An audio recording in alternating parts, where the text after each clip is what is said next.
and welcome to Moon Magick Tarot. My name is Amby, and what we're doing today is the 2016 yearly overview for Aries. What I'm going to do is one card for each month, and basically the undercurrent of it all, kind of the theme that pulls you through. So let's see, 2016 Aries.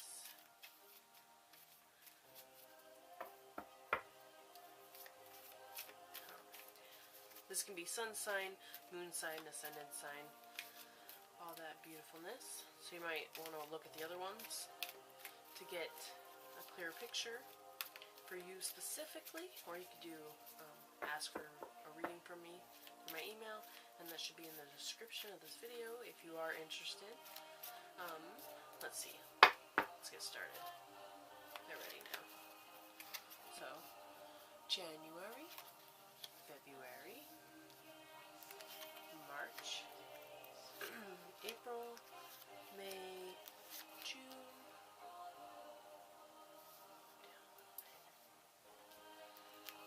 July, August, September, October, and November,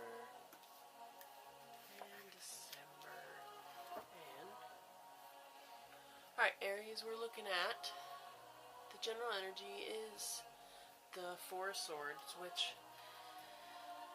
pretty much means that you're kind of going to feel tired. You're going to make sure you have to get, you're going to want to make sure that you get extra rest and that you take time to invest in your well-being, you're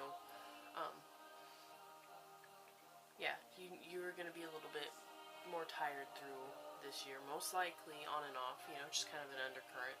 You're exhausted. You're probably looking for ways to remedy the exhaustion through either taking better care of yourself or changing your circumstances from being so exhausting.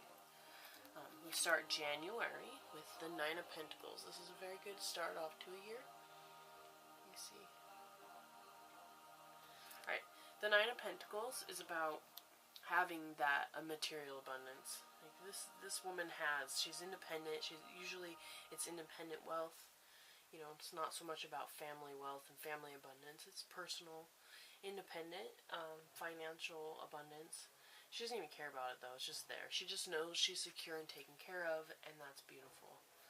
So in January, chances are you'll be doing pretty well financially, whether that means financially or stability wise. So like it could be health, security, support, just things that make you feel safe in the world and that you're taken care of. Money does that an awful lot for some of us. So yeah, that's a good start to the year. Feeling good. You could have money come in with this card here, of a rush of money, so where it like refills your stocks after the holidays, because it usually burns that money. So maybe you'll save money so you feel confident and secure in the world because you have that sitting there for you.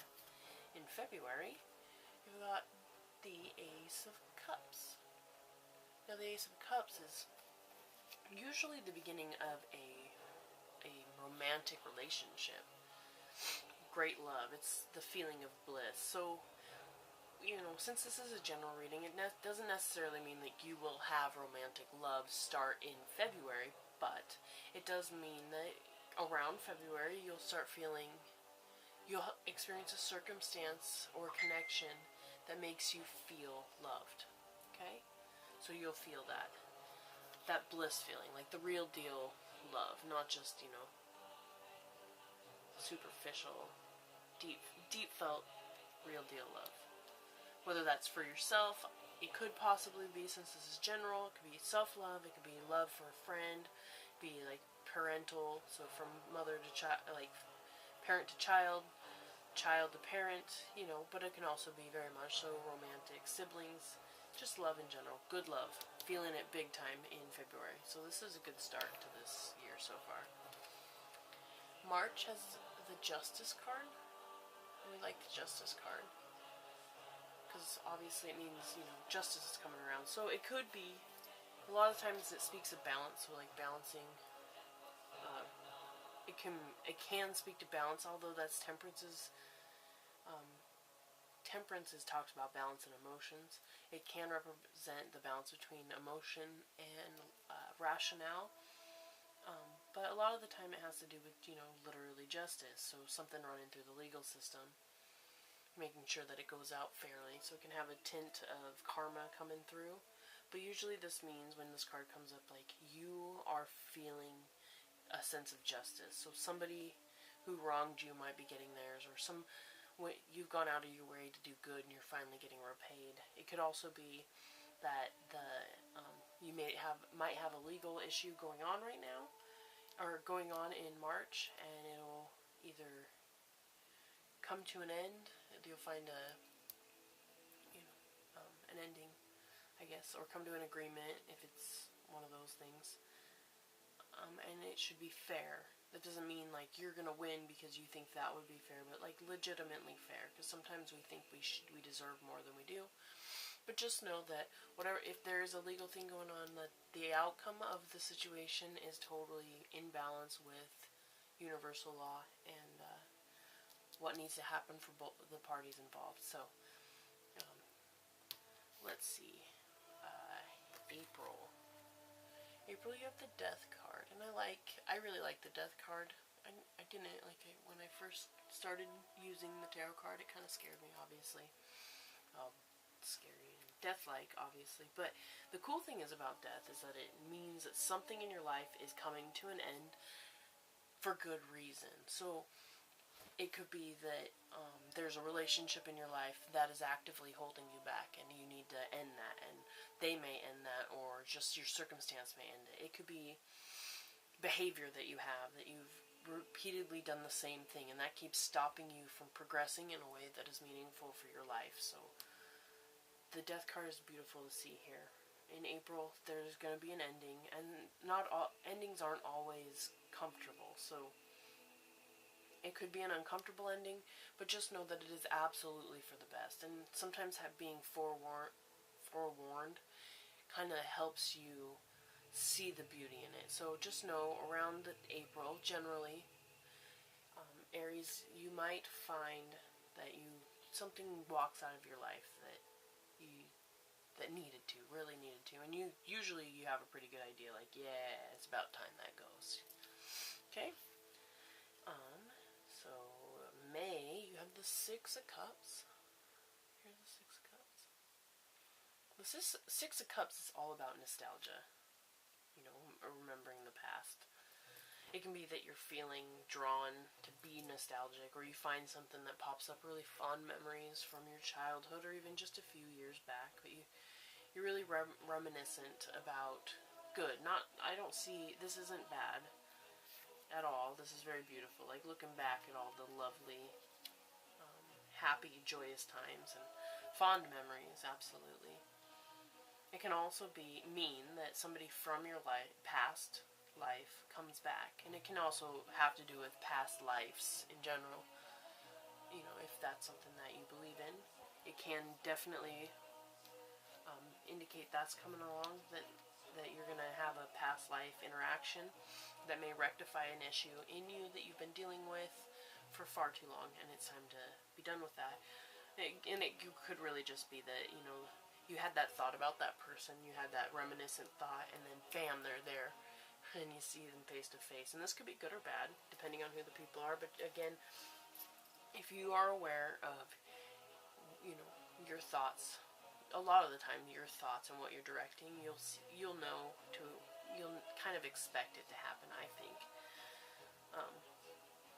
And you'll know who it's possible to cross paths with if that's what is going to happen for you. But it can just be the feeling of looking back positively on your life, and that's a beautiful way to fuel steps forward, I believe. So in June, you have the Emperor. Alright, so the Emperor, he's a cool dude. I like him. He's like all things masculine and good. So he is success and victory and manifestation and willpower and, the masculine strength, like physically strong, victory, perseverance. Yeah. So this can be qualities in you. Sometimes, not very often, the Emperor can actually mean a, you know, male, a very, very strong, well-rounded, kind of balanced type male comes into your life in June. Not very, very often. Usually it's more about this quality set. So, like, it might be asking you that you do, you know, especially coming out of this, you just lost something. You probably had, like, a legal thing. A legal thing will happen, possibly. They'll cause a loss. And you'll be sitting there thinking about, like, how this happened, how this played out. Well, now is the time to take action to rectify your situation, so you're not just dwelling in the loss or whatever. So this is asking you to, you know, work to something better, to strive. And this is very much about striving towards achieving goals. It's goal setting and running at those goals. And usually you absolutely have the power to accomplish those things. If this card comes up, like, there's promise to what you're starting, so go for it. Go for it, and you have what it takes to do it. July, you have the Nine of Swords. Now, the Nine of Swords, in July, you might be feeling a little restrained, kind of trapped in where you are, and maybe not knowing the next step or how to get out of where you're at. And that happens. We all get into positions where we're not sure how to maneuver out of, and it's all part of our growth processes. But just know, she is not... These swords are not touching her. She's absolutely free to go. She just has to look at it differently. Right in front of her, all she sees is swords. You see that? And all she has to do is walk up, like, come off the side of the bed. She's got an owl there indicating that she can't, like, the wisdom and the knowledge to know how to get around this, the uncomfortableness that these swords provide for her, is actually there. So she can do it. You can do it. If you find yourself in that situation, remember to cock your head 360 degrees and find that angle in which makes it to where you can achieve a better outcome than what it's looking like. And once you find that, you'll see that the universe tends to open up for you and to lead you there pretty easily, so it's not to have to work insane hard against the grain. There's a reason why you're being held there, is what it seems like to me, to find that new way of looking. We always need to innovate new ways of moving through life, because so many paths have been walked already. We're new people. We need to walk our own paths. It's important for humanity in general. So Aries, come August, you have the Seven of Pentacles. Now the Seven of Pentacles shows that you did do the work. You listened to the universe. You found what it was that you needed to be doing, and you went for it. You felt trapped, but you persevered. You found that little slippery slope to slide out of that cage you kind of got yourself built into, and now you're looking up and you're seeing that the fruits are starting to manifest. You're starting to see those seeds. Those seeds sprout, and you can't quite harvest. It's not quite ready, but you're resting assured knowing that it is absolutely coming. Your abundance is right around the corner. That's what it looks like. And she's satisfied. You can tell. She's like, dude, I totally did this. And I think it come August, you will be feeling very satisfied with the work that you've put in this year so far. And that's a good place to be in. So August, September, here we are, is the Four of Cups. And I like this card. Love the time it's like nonchalance and feeling nonchalant and like you don't care. Whatever. It's all good, da-da-da-da, and usually a warning, like, don't just be lazy and let things happen as they should. You might want to get in there and think about it and work through it. And, with this deck, to me, it always looks like, look at him, he's staring straight at that big cup. I don't know if you can see that, but he's staring straight up at the big cup. He wants the big boy. He's like, I got three others here, and that's good. These are all well and fine, and if you even notice, it's like small, medium, large, and then this is the big guy. He's like, I keep working up in steps, and now I want the big payoff. And he's dreaming about it. Well, if he just reached out, he could grab it. It's right there. So, just know that you should dream big, and it is attainable. You just got to reach out there. You can't just wait for things to come and hit you in the face. You got to do the work, and that seems to be an undertone. Like, remember, you have to be actively walking towards that which you want. Otherwise, you probably won't see it come into being. You won't be able to experience it. So, just remember to keep actively pursuing what you want. And it should work out. It should work out. See, look, here, check this out. In October, you got the Page of Pentacles, and the pages usually are messengers. So this typically indicates that a message comes through to you, whether, you know, phone, mail, email, whatever, somebody says something to you even.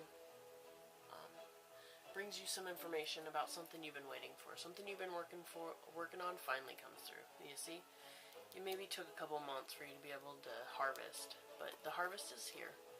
You get word of it, and you get a harvest. So, it can also mean pages can actually be people in your life, and since this represents a whole month, the chances of that are a little bit smaller, but it is absolutely possible that a young earth sign will play a big role in your life this month, have impact, huge impact. They can be very studious, it's grounded, very centered, you know, calm. Yeah, just smart, wholesome, reliable people. So there might be a child in your life that impacts you in some way, but looking at this story that's unfolding here, this is, you got word of the payoff, and you are absolutely starting to harvest this that you've worked towards, and that you've figured out how to get through the cracks to make what you want happen, you know, going against the grain and successfully doing so. So, in November, here you go. This is the payoff. Look at this guy. This is the 9 of Cups, and this is typically known as the wish card. Look at this guy. He's like, I got cups for you. I have bliss and emotional happiness for you. Ooh, it's on order. Come take what you want. You can get it. So, what you've been working for, absolutely. Come November, it is bam, right in your face, whatever that is. So, it doesn't have to be career, it doesn't have to be love or anything like that. It's just whatever for you personally, Aries, whatever it is for you that will give you deep satisfaction. I mean, this is deep satisfaction. This is your wish of wishes. In an attainable way, obviously, but that thing that you're like, realistically, this is what I want. This would make me happy. Well, this is November. It's coming through. So, wow, I think this is awesome. Way to go, dude. And like, it makes sense. With this being the general energy of the year, is having to remind you, keep working, keep working, keep working, keep working. You feel tired, but keep on working. You got it, because your payoff is coming in November. So I'm kind of curious to see what's going to happen in December and what's going to take you walking into 2017. And here we go. You have the High Priestess. Now, the High Priestess is very, very, very, very, you know, obviously feminine, but very like what I like to consider like the magical, mystical aspect of reality, the very feminine moon energy. So she's intuition, she is manifestation, she's mystery and the unknown, she is, you know, unexpected in like soft, subtle ways, not like unexpected, like bam, oh, I didn't see that coming, like, oh, what a beautiful surprise, kind of unexpected. But when she shows up, she's like, dude, relax into the flow of the universe. Listen to your intuition and go with the flow. You're very connected a lot of the time. You're very connected with the creator or God or source, whatever you want to call it, the universe. You're very connected now, and you can hear, feel, sense what you need to be doing, and you need to listen to that. So it keeps you safe and abundant. It looks like, whether you're very aware of it, it looks like throughout 2016, it doesn't talk about it openly, but for this much progress going, you're at least picking up on the cues, the external 3D cues, and your own personal cues of what you want. So, congratulations, this looks like a beautiful year. I hope it is everything that you want, and hugs and lovies. Please do like, subscribe, or comment if you want to. This is a brand new baby channel. So starting as of next Sunday, I'm going to be doing weekly readings for each sign. So be on the lookout for those. They should be there. You have to subscribe for that to find that really easily if you want. I mean, you don't have to. Please don't feel pressured at all. And let me know what you think, because I've never done tarot readings on video before, so, yeah, have a beautiful 2016, and I hope to see and hear from you soon.